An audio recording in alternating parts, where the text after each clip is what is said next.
দেশের মানুষগুলোই তো নির্যাতিত নিপীড়িত মশায় কামড়িত, ওদের মশায় কামড়ালে আর ক্ষতি কি?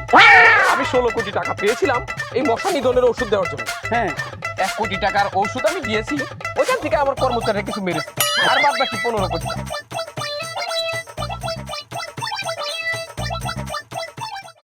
শোনো, জি স্যার। অনেক জীব জানোয়ার আছে যারা কথা বলতে পারে না কিন্তু কথা বুঝে। জি স্যার।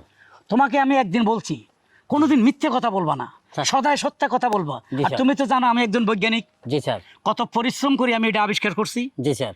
পৃথিবীর অনেক জায়গা থেকে আমি লেখাপড়া করছি, জি স্যার। তারপরে এটা তৈরি করছি। জি স্যার। আচ্ছা, এটা যে তৈরি করছি এটা আমি এখন টেস্ট করি নাই। এটার কাজ কি জানো?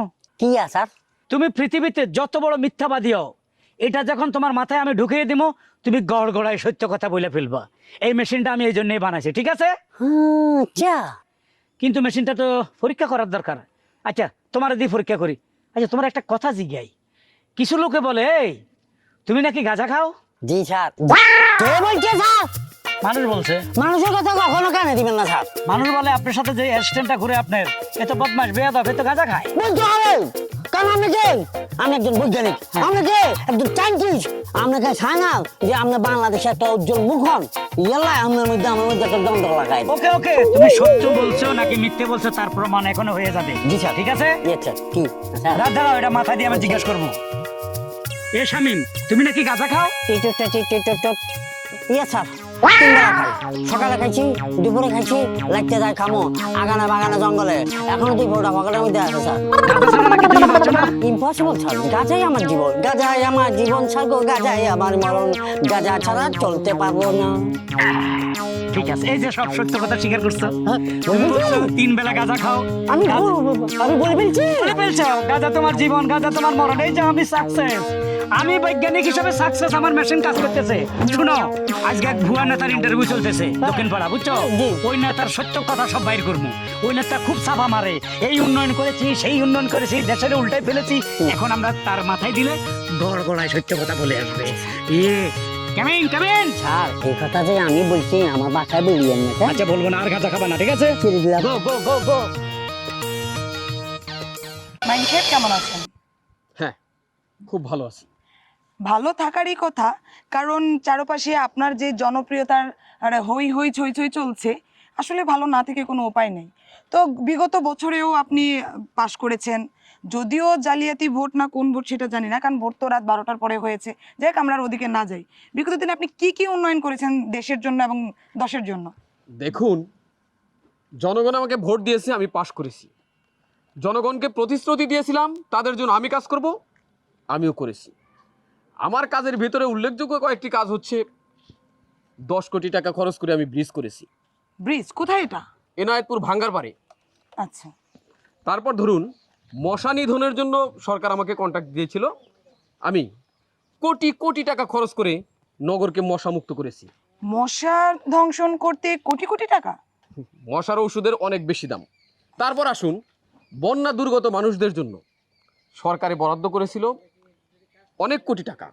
আমি ঘুরে ফিরে অনেক জায়গাতে আমি বন্যা দুর্গতদের সাহায্য করেছি, 2 হাত ভরে সাহায্য করেছি। এজন্যই আমার জনপ্রিয়তাটা অনেক বেশি। তো এবার আপনার কি মনে হচ্ছে? ঠিক করে ধরো। এবার আপনার কি মনে হচ্ছে, এবারও কি জনগণ আপনাকে ভোট দিবে, না এবারও সে গভীর রাতে ভোট হবে, কোনটা? Why not? জনগণ কেন ভোট দিবে না? আর বারবার আপনি গভীর রাত বলবেন না। গভীর রাত কথাটা শুনলে আমার ঠিক ভালো লাগে না। না, সেটা বলতে চাচ্ছি না, কারণ আপনারা নেতারা হয়েছেনই তো জনগণের। এক্সকিউজ মি, আমি একজন বৈজ্ঞানিক, আমি সায়েন্টিস্ট, এটা আবিষ্কার করছি। আমি নেতার সাথে কিছু কথা বলতে চাচ্ছিলাম, যেখানে এখানে সাংবাদিক ক্যামেরাম্যানও পেয়ে গেছি, লাইভ কাস্টিং হচ্ছে, তাই না? সারা দুনিয়ার মানুষ দেখতেছে না? দেখেন, আমাদের খান কমেডি বিডি চ্যানেলের পক্ষ থেকে হচ্ছে আমাদের নেতার একটা ইন্টারভিউ নিচ্ছে। আমি ইন্টারভিউটা শেষ করি, তারপর আপনি কথা বলেন। হ্যাঁ, আপনি শেষ করেন প্লিজ, আমি ওনাকে তাড়াতাড়ি দুটো কথা জিজ্ঞেস করবো। আপনার কি খুব আর্জেন্ট? হ্যাঁ, অবশ্যই আর্জেন্ট। আচ্ছা, তাহলে সেক্ষেত্রে আমাদের লাইভ টেলিকাস্ট চলতেছে, লাইভ টেলিকাস্টে কি আপনাদেরকে দেখাতে পারি? হ্যাঁ হ্যাঁ হ্যাঁ, শিওর শিওর। তাহলে ঠিক আছে, তুমি ক্যামেরা ওপেন রাখো। হ্যাঁ, আপনারা চালিয়ে যান। আপনি দেখুন। একটু এদিকে আসেন। দেখুন আমার জনপ্রিয়তা। হ্যাঁ, আচ্ছা নেতাজি, আপনি তো উন্নয়ন করে একদম সরকার করে হালাইতেছেন, তাই না? হ্যাঁ। সারা জায়গায় উন্নয়ন করতেছেন। অবশ্যই ডেঙ্গু মশা কামড়ায় মানুষ মারা ফেলাইতেছে, ডেলি 14 জন 18 জন 20 জন করে মারা যাচ্ছে। এটা তো করোনার চেয়েও খারাপ। এই নিয়ে কি গবেষণা করতেছেন? আমার ভবিষ্যৎ পরিকল্পনা রয়েছে, প্রয়োজনে আমি দেশের সমস্ত মশাগুলিকে ধরে ধরে ইনজেকশন দিয়ে মেরে ফেলবো। আচ্ছা আচ্ছা আপনার ছেলে মেয়ে কয়জন? 2 জন। এরা কি বাংলাদেশে আছে না কানাডা না আমেরিকায়? ওয়াই নট, বাংলাদেশে কেন থাকবে না? আমার সন্তান এদেশের সন্তান, এই দেশের মাটি গায়ে মেখে আমার সন্তান বড় হবে। আমার সন্তান দেশি আছে। মাশাআল্লাহ মাশাআল্লাহ। আচ্ছা উন্নয়ন কেমন করতেছেন দেশের? হ্যাঁ, আমি ইতিপূর্বেও বলেছি আমি বিভিন্ন জায়গায় ব্রিজ করেছি, আমি দুর্গতদের সাহায্য করেছি, মানে বন্যা দুর্গতদের কথা বলতেছি। মশা নিধনের জন্য আমি শহরায়নের জন্য আমি মশার মেশিন দিয়ে আমি ওষুধ দিয়েছি। আচ্ছা আচ্ছা যাজ্ঞা এই কথাগুলা আমি একটা মেশিন বানাইছি বুঝছেন, এটা হলো সত্যবাদী মেশিন। আমি একজন বৈজ্ঞানিক, এটা আপনার মাথায় দিয়ে আমি আবার সেম প্রশ্নগুলা করব, আপনি গড়গড়ায় বলে দিবেন, ঠিক আছে? অবশ্যই। আপনারা লাইভ কাস্টিং করতেছেন? হ্যাঁ, আমরা সবাই live দেখতেছে তো? বিসমিল্লাহ। আচ্ছা নেতাজি, আপনি ডেঙ্গু মশা ডেলি 14-15 জন করে 20 জন করে কামায় মাইরে ফেলতেছে, ডেঙ্গু মশার জন্য আপনি কি করছেন? মানে ওষুধ আপনাদের যে টাকা দিচ্ছে ওষুধ কেনার জন্য, ওগুলো কোথায়? আরে ভাই, এই দেশের মানুষগুলোই তো নির্যাতিত, নিপীড়িত, মশায় কামড়িত। ওদের মশায় কামড়ালে আর ক্ষতি।